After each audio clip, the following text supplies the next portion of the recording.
यार मैं हूं संदीप चौधरी। आज की इस वक्त की सबसे बड़ी खबर, अब से ठीक 31 मिनट बाद चुनाव आयोग यूपी समेत 5 राज्यों की चुनावों की तारीख का ऐलान करने वाला है।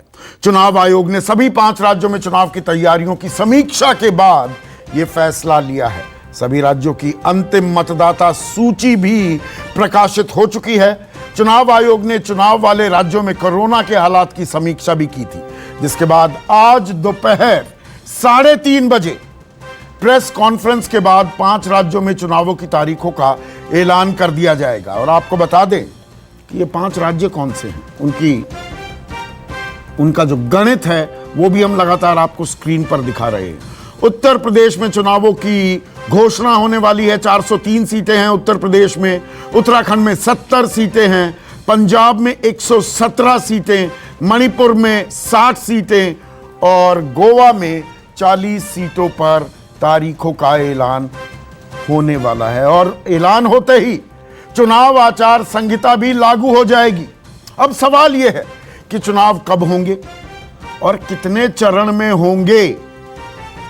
उत्तर प्रदेश में कितने चरण में चुनाव होंगे, सबसे ज्यादा निगाहें इसी बात पर टिकी हैं। और अब तक जो जानकारी मिल रही है, इस बार 5 से 8 चरणों में चुनाव कराए जा सकते हैं। लेकिन हमें यहां यह भी देखना होगा कि कोरोना का विस्फोट फिर से हो रहा है। हमने हेडलाइन भी अभी आपको दिखाई, 1 लाख से भी ऊपर आंकड़ा पार कर गया है, 1.5 लाख के नजदीक पहुंचता जा रहा है। तो ऐसे में क्या उत्तर प्रदेश में मल्टी फेज इलेक्शंस होंगे या 2-3 फेज में ही ये चुनावों को निपटाने की कोशिश की जाएगी?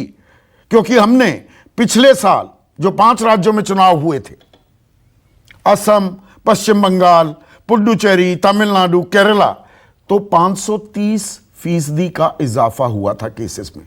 चुनाव मुकम्मल होते होते 5.5 गुना या 5.25 गुना केसों में इजाफा हो गया था। 4,000 केस थे पश्चिम बंगाल में, यह बढ़कर 1,18,000 केस हो गए थे चुनाव खत्म होते होते। और निष्पक्ष और शांतिपूर्ण चुनाव कराने के लिए केंद्रीय बलों की 150 कंपनी 10 जनवरी को उत्तर प्रदेश में आ जाएंगी। यूपी पुलिस केंद्रीय बलों के साथ संवेदनशील और अति संवेदनशील इलाकों में इन पर ध्यान रखते हुए एरिया डोमिनेशन और फ्लैग मार्च की प्रक्रिया को अंजाम भी देगी। और राजनीतिक दलों की तैयारियां क्या हैं, यह भी देखने वाली बात है।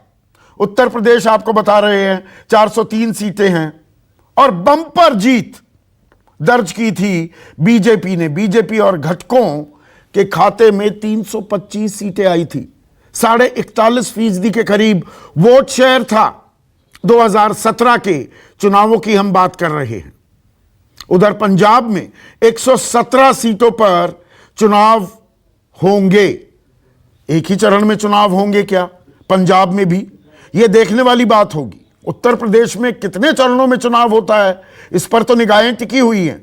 पंजाब में भी अमूमन एक ही चरण में चुनाव हो जाते हैं। इस बार भी एक ही चरण में चुनाव होने वाले हैं क्या?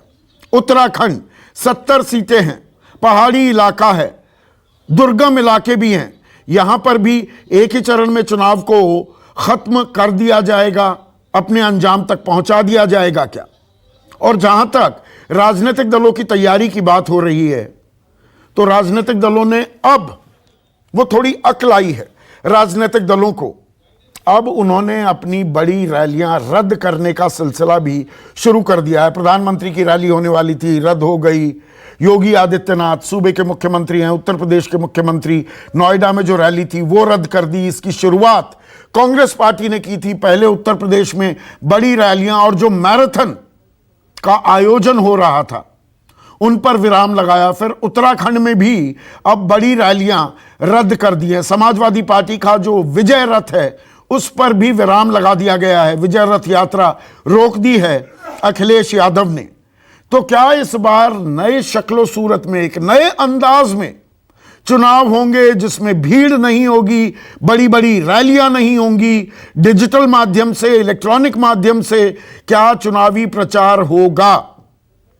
यह अभी लाख टके का सवाल है। गोवा में 40 सीटें हैं और 60 सीटें मणिपुर में। यहां पर तो हम सहज अंदाजा लगा सकते हैं कि एक ही चरण में चुनावों को मुकम्मल अंजाम तक पहुंचा दिया जाएगा। चर्चा में मेरे साथ बीजेपी के प्रवक्ता मनीष शुक्ला जुड़ गए हैं, अंशु अवस्थी भी मेरे साथ हैं, इसके अलावा मेरे सहयोगी अशोक तिवारी लखनऊ से जुड़ गए हैं और चुनाव आयोग को ट्रैक कर रहे हैं मेरे सहयोगी। अभी उनके पास भी जाऊं, इससे पहले लखनऊ में कैसी तैयारियां हैं, क्या कुछ कह रहे हैं नेता? तैयार हैं चुनाव के लिए या चरणों पर सबकी निगाहें टिकी हुई हैं कि कितने चरण में चुनाव होगा उत्तर प्रदेश में जब घोषणा की जाती है? अशोक।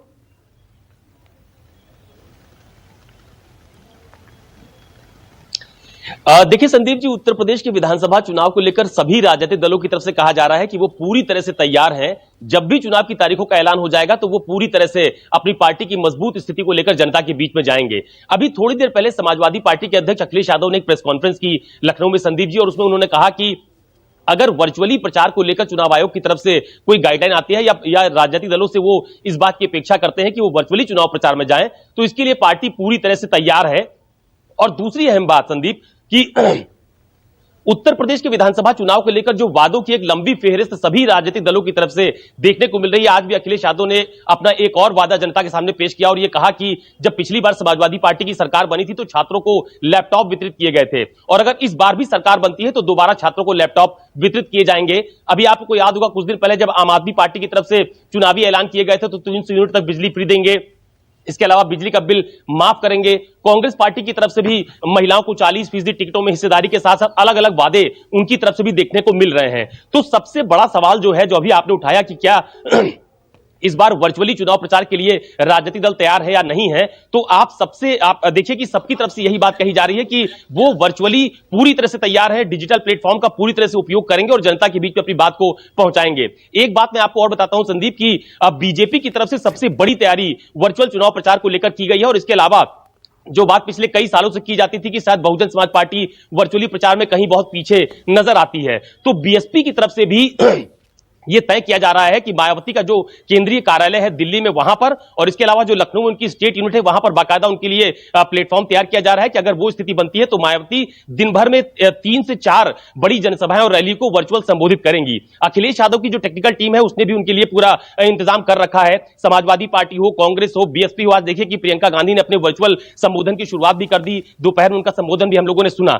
तो सभी राजनीतिक दलों की तरफ से चुनाव की पूरी तैयारी सामने आ रही है। और यह भी कहा जा रहा है कि अभी जब 3:30 बजे चुनाव आयोग की तरफ से प्रेस कॉन्फ्रेंस की जाएगी तो उसके बाद जब चरणों का ऐलान होगा तो उसके बाद राजनीतिक दलों की तरफ से प्रतिक्रियाएं भी हम लोगों को देखने को मिलेगी। तो फिलहाल लखनऊ का माहौल बेहद गर्म है। जो नेता हैं उनकी निगाहें भी टीवी स्क्रीन पर ही लगी हुई है कि जब 3:30 बजे चुनाव आयोग प्रेस कॉन्फ्रेंस करेगा तो कौन कौन सी तारीखें होंगी जब चुनाव किए जाएंगे, खासतौर पर उत्तर प्रदेश में कितने चरणों में चुनाव होगा, क्या चुनाव का पहला चरण पश्चिमी उत्तर प्रदेश से होगा या पूर्वांचल से शुरू किया जाएगा। तो इन तमाम सारे सवालों को लेकर सभी नेता इस वक्त अपने सामने टीवी लगाकर बैठे हुए हैं और 3:30 बजे का इंतजार किया जा रहा है जब चुनाव आयोग की प्रेस कॉन्फ्रेंस के दौरान ये तमाम सारी चीजें जो हैं वो सार्वजनिक की जाएंगी। मेरे सहयोगी कुमार गौरव भी मेरे साथ जुड़ गए हैं, ऋषिकेश कुमार भी मेरे साथ हैं। ऋषिकेश, चुनाव आयोग के सूत्रों से क्या कुछ खबर मिल रही है? इस बार क्या पाबंदियां लगाई जाएंगी? पिछली दफा हमने देखा था पश्चिम बंगाल में 6 चरण तक चुनाव हुए, कोई पाबंदी नहीं लगी थी, वो स्टैंडर्ड ऑपरेटिंग प्रोसीजर्स तो कर दिए गए थे। बाद में पाबंदियां लगी कि 500 से ज्यादा की संख्या की रैली नहीं होगी और कम भीड़ भाड़ की जाए। क्या इस बार ये मानकर चला जाए कि ये जो कोरोना विस्फोट होता दिख रहा है उसके चलते पाबंदियां होंगी, बड़ी रैलियों पर रोक लगाएगा चुनाव आयोग सीधे सीधे?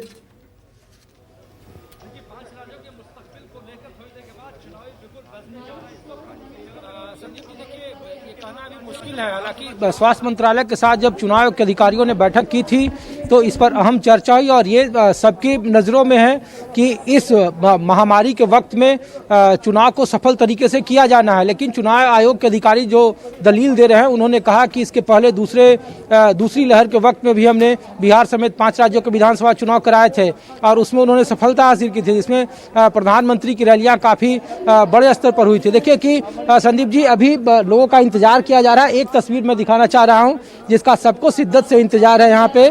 सुशील चंद्रा, राजीव कुमार, जितने भी चुनाव के बड़े अधिकारी हैं, वो तमाम लोगों की कुर्सियां लगी हुई है, इंतजार किया जा रहा है। सामने बड़ा सा स्क्रीन बोर्ड लगाया गया है जहां पे 5 राज्यों के चुनाव की तारीखों का ऐलान होना है। लेकिन चुनाव आयोग के लिए जो सबसे बड़ी चुनौती कहा जा रहा है, उस पर चुनाव आयोग कितना गंभीर है या उनके पास क्या स्ट्रैटेजी प्लान है, ये अभी फिलहाल कहना मुश्किल है। वर्चुअल स्थिति में क्या रैलियां होंगी या फिर रैलियों की क्या कोई लिमिटेशन, समय सीमा रखी जाएंगी, ये भी कहा जा रहा है कि जो डबल डोज वाले लोग हैं उनको लेकर के क्या प्रायोरिटी और किस तरीके की अब रणनीति बनाई जाएगी, ये सबसे बड़ा चुनौती है चुनाव आयोग के लिए। और इसीलिए कहा जा रहा है कि चरणों के साथ साथ अगर अलग अलग राज्यों में कहा जा रहा है कि उत्तर प्रदेश में 6 से 8 चरणों में चुनाव होंगे, पंजाब में कहा जा रहा है कि 3 चरणों में चुनाव होने की संभावना है, तो क्या सहूलियत के हिसाब से चुनाव आयोग इनका बंटवारा करता है या फिर एक ही चरणों में चुनाव कराने का, जो 4 छोटे छोटे राज्य हैं, पंजाब के 117 सीटों पर चुनाव होना है, गोवा है, उत्तराखंड की 70 सीटें हैं, उत्तर प्रदेश की 403 सीटें, और उत्तर प्रदेश ही सबसे बड़ी चुनौती होगी चुनाव आयोग के लिए। इंतजार किया जा रहा है 3:30 बजे का, जब चुनाव की तारीखों का ऐलान होगा और चुनाव की तरफ से क्या गाइडलाइन दिया जाता है, क्या निर्देश दिया जाता है, इस बात का इंतजार सबको है कि कोरोना के वक्त में किस तरीके का मैनेजमेंट अपनाता रहा या फिर जो पुराना ढर्रा रहा है। कोविड के दरमियान जो चुनाव आयोग ने अपनी पीठ थपथपाई थी कि उसने इस महामारी के वक्त में भी शानदार और सफल तरीके से चुनाव का सफल संचालन किया है और एक वर्ल्ड में एक अपने आप में मैनेजमेंट का एक नायाब इतिहास रहा है।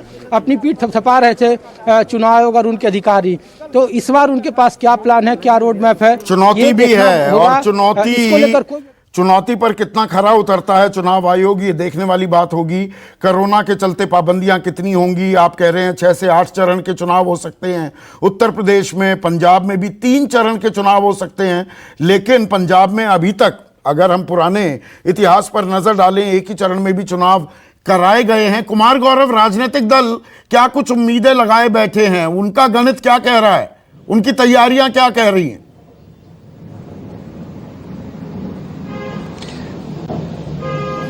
देखिए संदीप जी, राजनीतिक दल काफी खुश है, क्योंकि आपको याद होगा इससे पहले जब चुनाव आयोग ने बैठक की थी तो उस वक्त मीडिया में कोरोना की चर्चा थी, लेकिन चुनाव आयोग की जब एक प्रेस कॉन्फ्रेंस हुई थी तो उसमें उन्होंने कहा था कि सभी राजनीतिक दल समय पे ही चुनाव चाहते हैं। तो राजनीतिक दलों को समय पे चुनाव चाहिए था और वो 3:30 में आज ऐलान होने जा रहा है। हाँ, सरकारी पिटारे जो अभी तक खुल रहे थे वो आज से 3:30 बजे के बाद बंद हो जाएंगे। जहां तक तैयारियों का सवाल है संदीप जी, चुनाव आयोग ने पिछली बार भी नकेल कसने की बात कही थी और पश्चिम बंगाल इसका जीता जागता उदाहरण था। वहां इतने भीड़ हुए, इतने कोरोना के मामलों में इतनी बढ़ोतरी हुई, बेतहासा बढ़ोतरी हुई थी। उम्मीद करनी चाहिए कि चुनाव आयोग शायद पश्चिम बंगाल में जो हुआ उससे कुछ सीखेगा और जो गाइडलाइंस है उनको थोड़ा टफ गाइडलाइंस बनाएगा कि रैली कितने लोगों की होनी चाहिए, छोटी रैली होगी तो लिमिटेशन कितनी होनी चाहिए, बड़े नेताओं की रैली होगी कि नहीं। क्योंकि अगर प्रधानमंत्री जाते हैं तो वो 500 लोगों की रैली तो करेंगे नहीं। बीजेपी के सबसे बड़ा प्रचारक है, उनकी सभा में 1-2 लाख भीड़ जुटाने का टारगेट पार्टी अपने कार्यकर्ताओं को देती है। तो इसमें चुनाव आयोग नकेल कसता है कि नहीं, इस पर नजर रखनी होगी। हाँ, जहां तक पार्टियों का सवाल है, पार्टियों को तो आप जिस रुख की ओर मोड़ दे सब पूरे के पूरे तैयार है। आप सिर्फ अगर बीजेपी की बात कर ले तो सिर्फ उत्तर प्रदेश में ही ई रैलीज के लिए 35,000 कार्यकर्ता उन्होंने ट्रेंड किए हैं। जो इन टेक्निकल चीजों की जिनके पास जानकारी है उनको जानकारी दे दी गई है, उनको ट्रेनिंग दी गई है कि अगर ई रैली की ही जरूरत पड़े तो 35,000 कार्यकर्ता पूरे उत्तर प्रदेश में अकेले ई रैली को संचालित करने के लिए तैयार खड़े मिलेंगे। दूसरा, बीजेपी ने इस बार विशेष तैयारी रथ को लेकर की है। डिजिटल रथ बीजेपी पहले से चलाती रही है, लेकिन उसमें प्रधानमंत्री का रिकॉर्डेड भाषण वगैरह चलता था। लेकिन इस बार जो डिजिटल रथ है उसमें विशेष सॉफ्टवेयर लगाया गया है, विशेष सॉफ्टवेयर उसके लिए तैयार करा लिया गया है।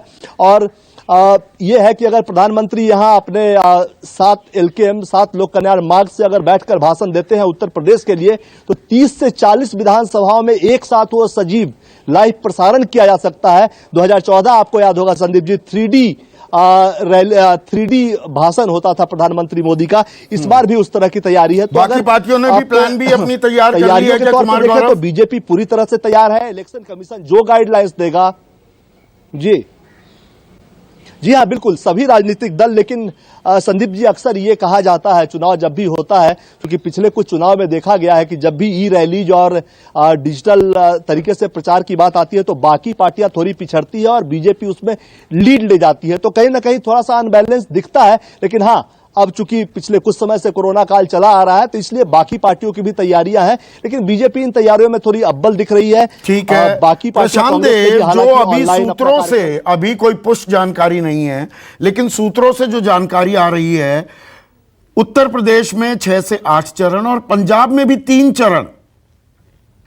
तो इतना स्टैगर्ड करना इस कोरोना काल में, जब नंबर्स बढ़ रहे हैं, वो घातक अभी साबित नहीं हो रहे हैं, पर नंबर्स, शेयर नंबर्स, वो इस संख्या में अगर बढ़ते रहे तो ज्यादा चरणों में चुनाव क्या जरूरी हो जाते हैं, या दरअसल उनको लिमिट करने की जरूरत है? क्या इस बाबत भी चुनाव आयोग में पिछले 2-3 दिनों में कुछ गहमा गहमी हुई, कुछ चर्चा हुई?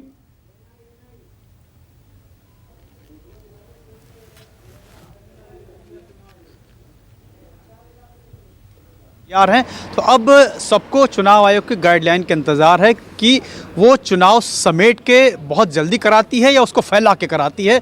ये तमाम चुनाव आयोग पर निर्भर करता है, जिस स्टेक होल्डर से उसने बात की है। लेकिन संदीप, सबसे बड़ा सवाल यहाँ पे है कि जो नियम कानून में बांधने की बात हो रही है चुनाव आयोग की तरफ से, वो ज़मीन पर किस तरीके से उतर पाएगा? क्या वो उतर पाएगा, या वो महज एक सिर्फ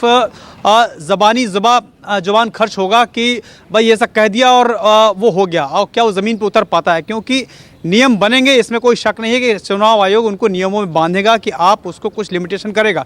क्या वो लिमिटेशन कोरोना को मद्देनजर रखते हुए ज़मीन पे उतर पाएगा?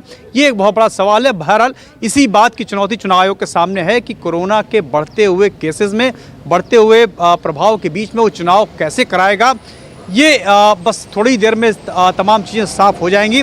लेकिन जो बात आप कह रहे हैं वो बात ठीक है कि क्या इसको समेट के बहुत जल्दी करा दिया जाए ताकि इसका फैलाव कम हो, जल्दी से एक झटके में सब कुछ हो जाए, या फिर बहुत बड़े जैसे कि 8 चरण के बजाय 10 चरण करते हैं, 12 चरण करते हैं, छोटे छोटे टुकड़े में चुनाव कराएं ताकि उसका असर ना हो।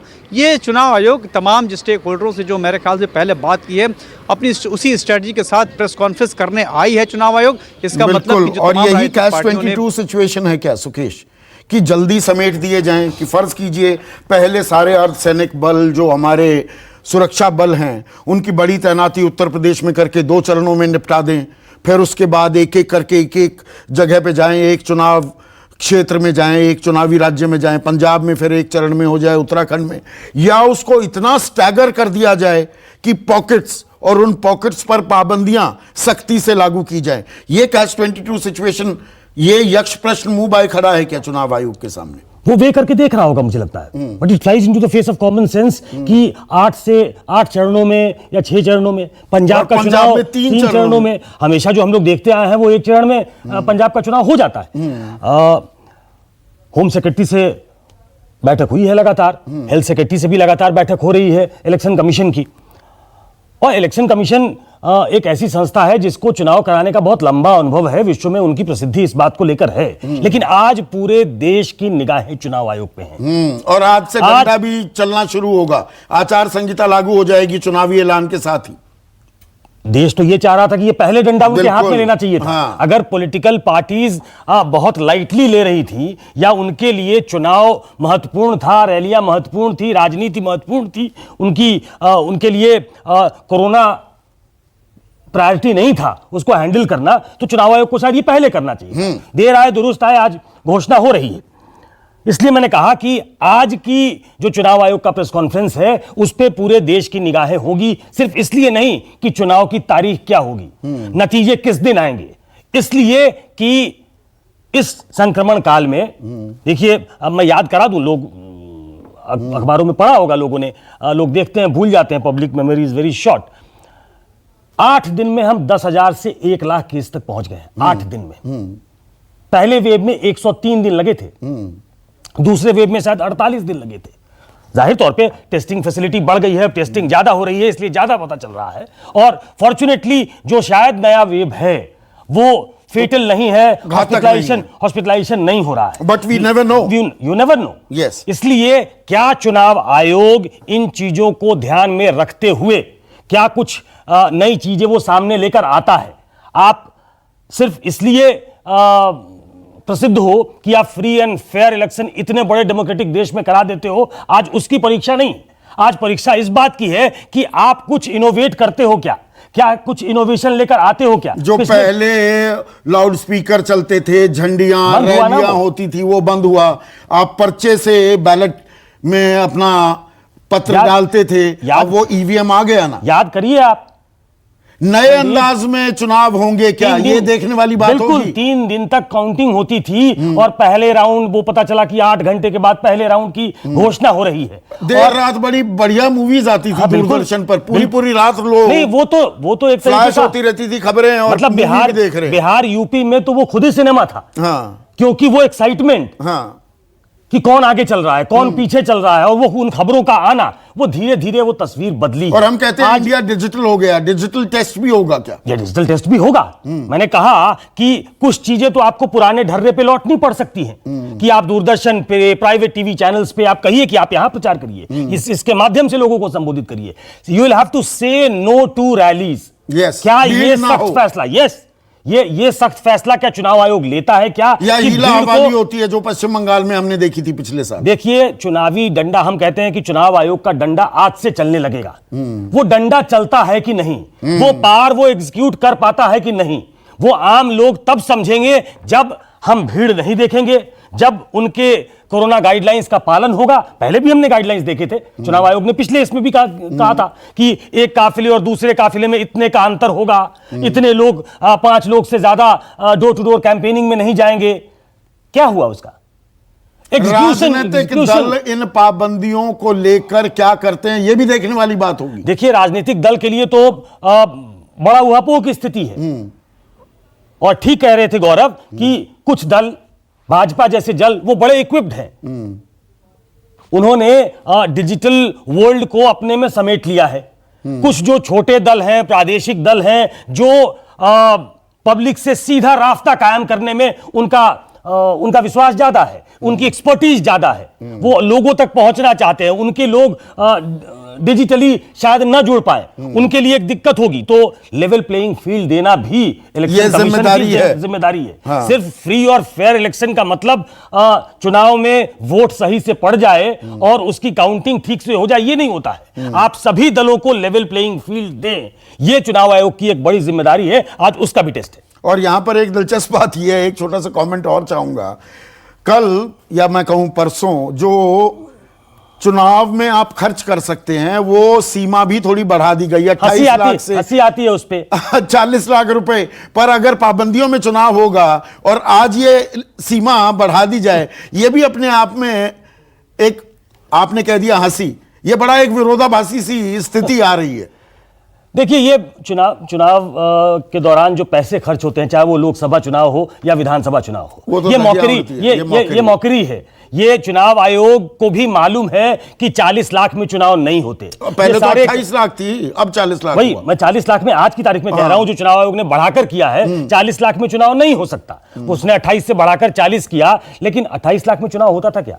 40 लाख में चुनाव हो सकता है क्या इस समय में, जब आपको हो सकता है बड़ी रैलियों की इजाजत ना मिले, हो सकता है कि आप बड़ी बड़ी सभाएं ना कर पाए। मौजूदा परिप्रेक्ष्य में ये लिमिट थोड़ी सी वर्केबल लगती है। मुझे तब भी वर्केबल नहीं लगती। 40 लाख में चुनाव, बैठे हैं पॉलिटिकल पार्टीज के नुमाइंदे, मनीष उनसे शुक्ला पूछिए, हैं मेरे ईमानदारी साथ। से बताएंगे मनीष। बीजेपी के प्रवक्ता अंशु अवस्थी हैं, कांग्रेस के प्रवक्ता नील गर्ग आम आदमी पार्टी से मेरे साथ जुड़ गए हैं।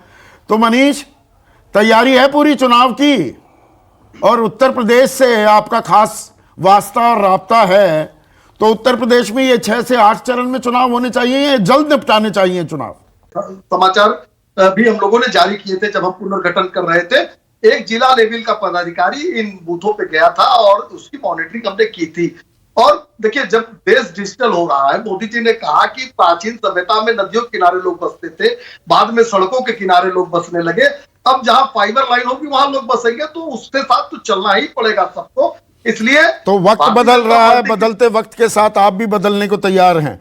अंशु अवस्थी, आपकी पार्टी ने तो सबसे पहले बड़ी रैलियां रद्द करने का ऐलान किया था, तो अब चुनाव आयोग की घोषणाओं पर किन बिंदुओं पर आपकी खास निगाह रहने वाली है?